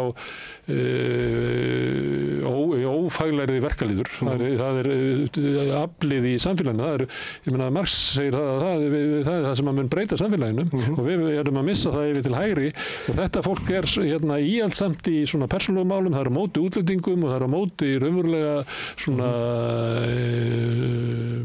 réttindum samkynhneigðra í tala við, sérstaklega trans og öðru slíku. Þannig að við skulum bara taka upp þeirra sjónarmið, við verum að tala svolítið í anda þess sem þú varst að segja á það sem að almenningur er og hann er í einhverju svona populískri byltingu, við verum að fara þangað og vera þar. Því að þarna er fólkið sem að mun. Já, spurningin er hvað hún hefði gert í München til dæmis 1924-5 í Rúrkrísunni hefði hún ekki þá sagt atvinnuleysingjarnir, þeir eru bara hópast í nasistana, við verum bara elta þá þangað. Það voru mennin í nasistaflokknum sem voru andkapitalískir eins og Ernst Röhm sem eru hvetja til annarra byltingar, hann var andkapitalisti en hann var ekki mannúðarsinni. Nei. En ég held að það sé mikill munur á því að fara það sem fólkið er og hins vegar það að fara að elta Sko þarna sérðu þessa konu þannig Linke, hún fór nú ekki vel út úr þessari stefnu sinni, að sko þarna hún að laga sig í raun og veru bara að hverju hún að laga sig að, hún að laga sig óbeint bara að hægri flokkunum, auðvitað, populísku flokkunum. Og kannski svona umræðin í samfélaginu, hún náttúrulega fekk svolítið svona sess þegar hún mætir með þetta, og við höfum kannski sér dæmið þessu Íslandi, að þegar kemur ykkur handa vinstra megin og tekur undir með hægrinu og við lifum í sko pressu sem meira og minna drifin áfram að hægrinu og auðfólkinu, að þú færð allt í einu sko svolítið svona frí rætt inn á stjórnmálasviðið því að taka undir sjónarmið hægrisins. Já, borgaraflinn áttar sig alveg á því þegar þau sjá liðhlaupana, þá áttar þau sig mjög vel á því og lyfta liðhlaupunum og standa með þeim sko. En forvitnilega spurningin eða svona spurningin okkar til dæmis hér á Íslandi er svo að við erum til dæmis, það eru alls konar hreyfingar í gangi, til dæmis að þú veist að þú ferð að ef maður les fréttir frá Bretland og svo framvegis að þá eru læknar að rísa upp, einhverju unglæknar að rísa upp gegn sparnaði NHS og svona hitt og þetta skilur. Við erum ekki með neitt svona á Íslandi, við erum ekki með svona, hvað ég má segja, fólk ekki endilega á hreyfingu og svo það mjög uggvænlegt til dæmis bara skilningur fólks og þegar við erum að tala verkalýðsstéttina, þegar við erum að tala launafólk og svo framvegis, að þá það nú bara þannig að það eins og í allri umræðu undir forystu Sigmundar Davíðs að þá 80% af launafólki allt í einu orðið millistétt og jafnvel efri millistétt og það eru ýmsir svona samherjar okkar sem að taka undir þetta og eru, hvað ég má segja, búin að mér liggur við að segja svona aumingjavæða verkalýðin, að verkalýðsstéttin bara þeir sem á allra lægstu töxtum etc. og eitthvað svona gömul hugmynd það að verkafólki, það eru þessi skítu sem eru með sorgarrendur og eitthvað svoleiðis. Sem stéttagreining bara Trump og Vance. Akkurat, þetta stéttagreining þeirra og þarna eru menn ekkert að horfa. En þetta hefur haft mikil áhrif vegna þess að þar sérðu sveiflu á milli sem að hópar fara allt í einu sem að kusu vanalega verkamannaflokkin eða demokrataflokkin allt í einu sveiflast yfir til Trump eða Boris Johnson. Og þá vilja menn draga stóra ályktanir á því og segja að ef við ætlum ekki láta þetta bara gerast, ef við ætlum að missa sko verkaliðin úr riðbeltunum sem kannski sá hópu sem við ættum helst að þjóna og ef hann treystir okkur ekki þá verðum við bara að endur meta okkar erindi og tala eins og Boris Johnson og Trump í tilteknum málum í vonum að við getum bara náð völdum í byltingunni seinna mér og beintin inn á einhverja sósíalíska arma. Og sumuleitt þetta svona. Og það var því að þú ert að tala svona stéttabaráttu sem svona grundvöllundir að þegar ég að tala við verkalýðin á Íslandi að þá var ég mjög var við það í langan tíma hvað var mikil vilji innan kennarastéttarinnar til einhverja aðgerða og að bæta kjörsín. Og ég hafði orð á við þegar ég var að tala við forystuna að maður heyrði eiginlega í næsta herbergi væri verið að krafsa í gólfið, að það væri ólmir hestar á bakvið, að því maður finnur þetta alltaf þegar maður tala við verkalýðsfólk, hvort það sé raunverulegt sko afl á bakvið. Og ég meina að það var langsterkast með að kenna það. Og ég sagði þegar síðustu kjarasamningar voru gerðir tiltölulega litlar launahækkanir, sérstaklega þegar þú ferð ofar í stiganum og þú ættir að fá þá ávinningin bara á lækkun vaxta ef þú varst sem með millitekjur. Og ég sagði, þú veist, þetta mun aldrei halda sko. Ég bara kennarandi mun ekki láta bjóða þessu. Það er bara dream on. Já, akkurat. Þá þetta hugmyndin að horfa svo þröngt að þú varst að tala um það, skítu í verkalýðurinn sem kannski svona ekki gott hugtak, en það kannski verkalýðurinn eins og hann var skilgreindur á tíma Marx, það frumbýlis árum kapitalismans, að verkalýðurinn í dag náttúrulega allt annað. Já, þú skilgreinir verkafólk sem að geta, sko eina lifibrauð þeirra að selja vinnuafl sitt og þeir selja vinnuafl sitt kapítali og þeir framleiða síðan gildi, meira gildi heldur en þeir fá greitt fyrir og svo framvegis og þá það náttúrulega komin með allt aðra skilgreiningu á því hvað verkalýðsstéttin skilurðu mig? En kennari sem að selur ríkinu vinnu sína, hann verklegur?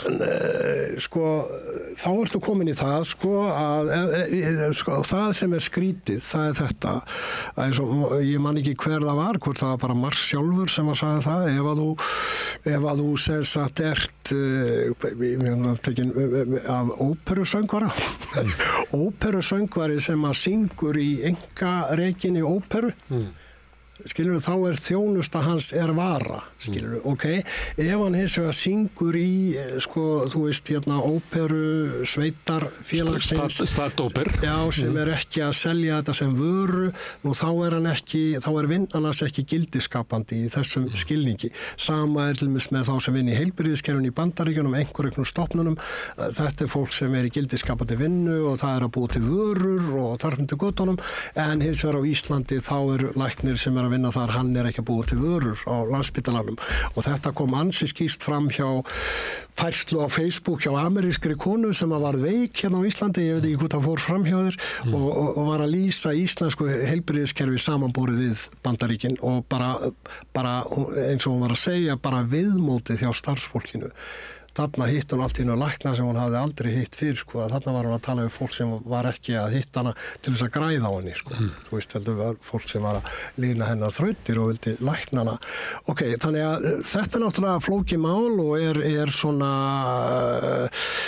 svona, hvað ég að segja, deila kannski keisarans gegn, þannig að málið það að þú tekur kennara, þá segjum við það að sjálfsögðu myndum við telja kennara til verkafólksins í landinu og launafólksins í landinu í fyrsta lagi. Þetta eru launamenn í fyrsta lagi. Í öðru lagi, þeir eru náttúrulega, í raun og veru, þeir að skapa vinnuafl. Þeir eru að kenna krökkum að lesa og annað því líkt. Þeir eru að búa til framtíðar vinnuafl fyrir kapitalistana, skilur. Það það sem þeir eru að gera. Ég menn allt þetta fólk verður vinnuafl og ef það misheppnast og fólk ekki læst og það ekki undirbúið í grunnskóla til þess að geta tilenga sér alls konar tæki og tækni og lesi manjúala og annað því líkt, skilur. Þá getur alveg átt að því að kennarar eru ómissandi fyrir nútíma kapitalisma, ef þú bara tekur í burtu skólaskilduna, þá myndi þetta bara þrynja. Það engin fabrika í dag sem að gæti gengið nema verkamaðurinn í fyrsta lagi kunna lesa, hann kunni grundvallaratriði í reikningi og hann kunni jafnvel svona hrafli ensku. En verkfallsvopn kennarana nógu beitt til þetta að treysta? Nei, auðvitað það ekki. Það höfum við... Þeir geta lama samfélagið með því að senda börnin heim? Ég veit það, og það náttúrulega, þess vegna skiptir það svo miklu máli að þegar að kennarar fara í kjarabaráttu þá þarf öll hin verkalýðshreyfingin að átta sig á tvennu. Annað þetta. Ef að kennarar fara í gang og það breið fylking meðal þeirra og svo framvegis, þá það sá hópur núna sem að brjótast í gegn til þess að reyna að riðla tekjuskiptingunni, sem hagur allra. Það alltaf einhver ákveðin hópur sem brýst í gegn. Í gamla daga var það mjög gjarnan dagsbrún sem brjóst í gegn, en það liðin tíð. Þetta sjónarmið sem maður geti sagt að verkeflega getur bæði tóða sig upp á hárin og reimunum einhvern veginn, þetta nýtur ekki alltaf vinsælda. Ég man bara, síðan ég man eftir mér, að þá voru formenn í einu verkefnisfélagi að tuða yfir kröfum næsta og það ekki gefið að verkefnisfélagin hafi svona rausnaskap að segja, ég vona bara að Pétri gangi sem allra best í sínu því að hans sigrar mun á endanum vera mínir sigrar. Þetta böl verkalýðshreyfingarinnar, skilur. Og hitt sem að menn þurfa átt að segja, öll hinn verkalýðshreyfingin þarf átt að segja, það auðvitað það að ef að kennararnir bíða ósigur, þá hefur verkalýðshreyfingin í heild beðið ósigur. Þá bara, já, ok, fjöldabarátta, það þýðir ekkert að vera í henni, akkur ef að fara í hana og svo framvegis. Þess vegna er hin verkalýðshreyfingin að styðja kennara og efla sína félagsmenn í því að vera umburðarlyndir og þolinmóðir, þó að börnið þeirra komist ekki í skólan út af einhverju verkföllum og svo framvegis. Og býðum við, fjandskapur kannski við kennara eða einhverja stétt, einhvern hóp, launafólk sem að brjótast í gegn eða eitthvað því, hvort sem að það nú flugvirkjar eða kennarar eða ljósmæður eða whoever, trésmiður eða vélsmiður eða eitthvað. Allum að flugverðarstjórar. Já, þetta byggist allt. Maður man svo vel eftir þessari umræðu, þú veist að þetta var kallað höfrungahlaup seinna. Ok, þetta byggist á ákveðinni kenningu sem svolítið varasum Og kenningin felst í því, skilurðu, að í efnahagslífinu þá sé bara svona ákveðin launakaka. Það bara svona til ákveðin launakaka. Það sem sagt eitthvað sem afgangur frá okkur kapitalistunum sem við getum borgað í laun. Það svona bara ákveðin kaka og það ekki hægt að taka meira af henni en í kökunni. Þannig ef þú tekur mikið þá fæ ég minna. Já, nákvæmlega þetta. Þetta áróður atvinnurekanda. Þetta bara stefna SA. Síðan já, nákvæmlega. Og svo hitt að segja, já, sem sagt verðbólga stafar af launahækkun. Og þegar verkalýðsforingi farin að saka aðra hópa í verkalýðshreyfingunni einhver svona svik við einhvern samning eða einhverja sátt við ríkisstjórnina eitthvað þvíumlíkt það að halda aftur á verðbólgu eitthvað þvíumlíku með því að já, þið fenguðu hærri launahækkanir, þá hafið þið tekið á launakökunni eitthvað sem að við fáum þá ekki, þið eru að taka eitthvað frá öðrum og þið eru að hækka launin sem að kyndir undir verðbólguna. Þetta hagkenning sko atvinnurekanda, fyrst og fremst. Og þetta stór hættulegu málflutningur, en hann ekki nýr. Svona talaði Gvendur Jaki sko þegar hann þurfti að verja sig. Svona talar í raun og veru bírókrat í verkalýðshreyfingunni. Fulltrúi skrifstofuvaldsins sem að þarf að halda stuðningi sinna félagsmanna. Vegna þess að kjara ávinningur einhver annara hópa ógnar honum. Þeim verkalýðsforingja. Af því að þá geta félagsmennir hans sagt við hann, heyrðu, býtu, hinn að fá meira en við og eitthvað slíkt, skilurðu. Og þetta ógnar þeirri stöðu að hans samningur var þá ekki nógu góður eitthvað svona. Þetta náttúrulega rugl hugmyndur, auðvitað þetta ekki svona. En þetta kannski það sem að verkalýðsforingjarnir í gamla daga svolítið óttuðust og allt það. Þess vegna var þeim hálf illa við BSRB og þeim var illa við BHM og jafnvel ófælærðu félögin, þeim var illa og verkamannasambandið, þeim var illa við iðnaðarmannafélögin og þetta var allt einhvern veginn svona og þegar maður var svona á þingum með þessum mönnum í verkamannasambandsþingi eða eitthvað slíku, þá fann maður þennan anda sko. Þá get ég talaði núna innan úr verkalínum, innsta kjarna hans. Þá get ég sagt sér svo. Sko, ef að við eigum að vera með samkomulag við á allri leiðinni, fyrst við iðnaðarmennina og svo opinbera starfsmenn og svo kennaranna og allt þetta, þá, sko, við erum með hópinn sem að verður verst fyrir barðinu og óréttlæti samfélagsins, sem að þarf langmest á einhverjum aðgerðum að halda til þess að bæta stöðu sína. Og helst, og við vitum það kannski og gruna það, að eiginlega eina leiðin til þess að þessi hópur fái eitthvað við sitt hæfi að við bara röskum sko þjóðskipulaginu. En með því að þurfa að labba fyrst til iðnaðarmannanna og svo til BSRB og svo til háskólamannanna og svo til kennarana, þá verða kröfur okkar svo útþynntar að þetta fólk upplifir ekki sama háska og mitt fólk.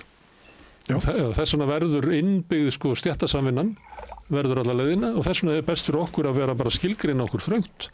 Hreyfiafli í samfélaginu bara okkar fólk sem að getur slögt á hótelánum og getur slögt á þessu. Með við núverandi ástand, stöðun eina verkalýðshreyfingar óeininguna þar, skrifstofuvaldið þar og svo framins, þá verð ég nú bara að segja að þetta bara réttmæt rök.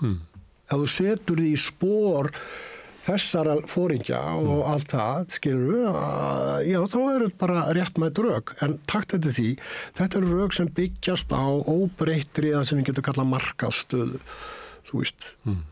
Þessi hópur stendur...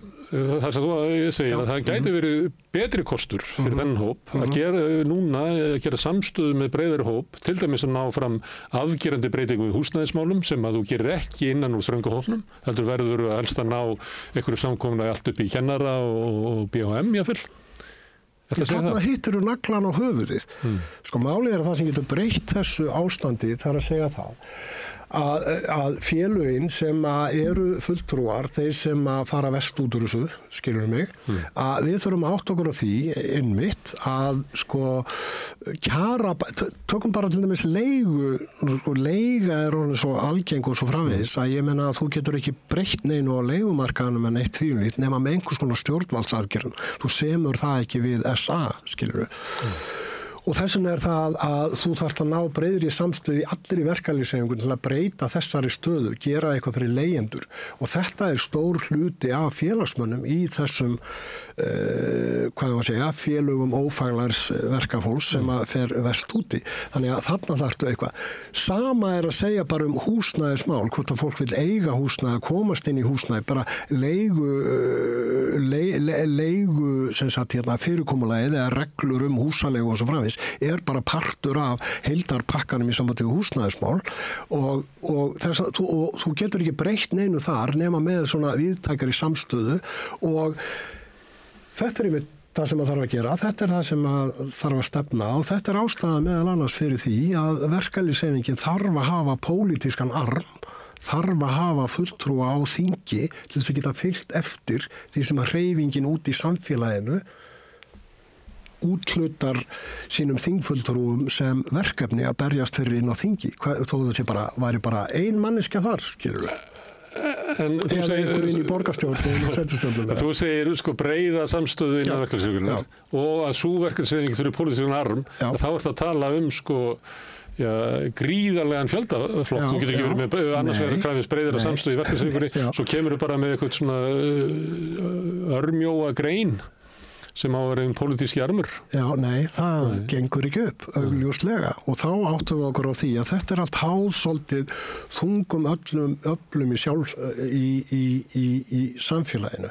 Eins og ég hef alltaf sagt og sagði alltaf í gamla daga þegar maður var að fást við svona einhverja hvað þarf að fara í Alþýðubandalagið og eitthvað svona alls konar stælar, skilur akkur viljið ekki bjóða fram í dagsbrún og eitthvað þínlít og þá var ég stundum að segja ég fer ekki að bjóða fram í dagsbrún, jú, ég geti unnið þessar kosningar orðið formaða dagsbrúnar þess vegna, skilur það gæti gerst. En byrju, ég bara orðin eins og hver annar skrifstofumæður eftir 2, 3, 4 ár, skilur vegna þess að ef þú býður fram í þetta, þá þarf það að vera fulltrúa einhverjar hreyfingar. Byrju, af hverju til dæmis Ögmundur Jónasson, af hverju hann eitt svona glæsilegasti verkalýðsforingi sem við höfum átt? Það vegna þess að hann reis á öldur hreyfingar, hann varð til hreyfingin bjóðan til, skilur alveg eins og það, Gvendur Jaki sem að, hann þróaðist eins og hann þróaðist, en akkur var hann þar sem hann var þegar hann var upp á sitt besta, það var af því að það var hreyfing sem bjóðan til, skilur mig, og eins og ég hef alltaf sagt, einhverjir hópar, íturvinstri flokkar eða whatever, einhverjir marxistar eða whoever, geta ekki haga sér eins og maður geti kveikt og slögt á stéttabaráttunni. Þess vegna það algjörlega misráðið þegar menn horfa til dæmis á litla sósíalistaflokkinn og svona sem á við mikil veikinda að stríða núna þessar mundir og allt það, að fara að horfa til þess á síðustu kosningar og vera fyrir ólegu vonbrigðum með þær og eitthvað slíkt eins og það að árangurinn hafi ekki orðið meiri, að það hafi eitthvað með innviði flokksins að gera. Þannig er fólk bara ímynda sér það að kjörfylgi byggist bara á því hvað þú góður að tala eða hvað heyrist hátt í gjallarhorninu þínu. Ég meistar að tala í gjallarhorn, skilur þú? En þetta ekki með góða kosningasögu? Nei, akkurat, og akkur ekki. Það var vegna þess að það voru ekki þær hræringar í samfélaginu sem skila sér í kjörfylgi til þeirra sem eru lengst til vinstri. Og markmiðið að byggja upp stéttabaráttuna? Frekar heldur en hópana og flokkana. Og svo bara spurningin hvernig þú gerir þessa hluti. Og ég held að þú veist að það önnur umræða. Hörðu Pétur, því að tala um sitt mælskur með Gjallarhorn. Við erum að stefna því núna helgina að fara út í svona söfnunarþátt. Við ætlum að setja met í lengd samfélags þjóðmálaþátts. Þannig að ég vona að setja í bænum helgina, kannski ég fæði í spjall hvort við getum ekki slátrað eins og einni nóttu þegar við varum að setja met í marathon málþófi til varnar fullveldis samstöðunar. Ég verði í sambandi. Já. Takk fyrir að koma núna og tala við vinstrið, það var mjög gaman að tala við eins og vanlega. Takk. En við ætlum að halda áfram við Rauðaborðið, við erum alltaf að skilja heiminn. Næsti kafli eftir augnablik. Þarftu að tala borgarfulltrúa. Borgarfulltrúar Sósíalistaflokksins eru með viðtalstíma alla mánudaga klukkan 13:30 til 14:30. Það þarf ekkert að bóka tíma, endilega kíkjum við í Bólholt 6, 105 Reykjavík.